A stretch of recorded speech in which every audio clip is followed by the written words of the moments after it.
What was medieval merchant apprenticeship like?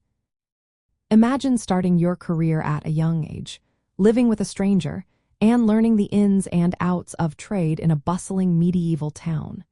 That's what life was like for a young person entering a merchant apprenticeship during medieval times in Europe. Usually boys between 10 and 15 years old would become apprentices, and they would spend several years learning the trade. These apprenticeships were carefully organized by merchant guilds, which were groups that controlled trade standards and protected their members.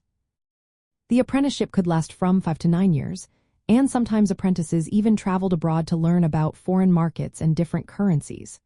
During this time, the apprentice lived with a master merchant, who provided food, clothing, and shelter. In return, the apprentice worked for free, helping with daily tasks like bookkeeping, negotiating deals, and understanding how to buy and sell goods. They learned practical skills that were essential for a successful merchant. Apart from hands-on work, apprentices also received lessons in reading, writing, and counting, which were very important for managing business. They often learned foreign languages too, so they could trade across different regions. As they gained experience, apprentices took on more responsibility, helping with transactions and even managing parts of the business under the watchful of their master. Once they finished their apprenticeship, they became journeymen, which meant they were skilled workers who could work for different merchants and earn wages. To become a master merchant and run their own shop, they had to prove their skills.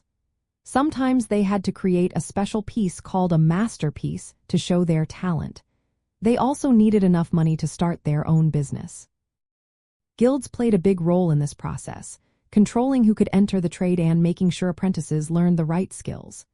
They also helped apprentices and journeymen gain social status, sometimes allowing them to become free citizens of a city after completing their training. Overall, these apprenticeships were tough but rewarding, blending practical work with formal education. They kept trade alive and helped merchants adapt to the growing complexity of commerce in medieval Europe.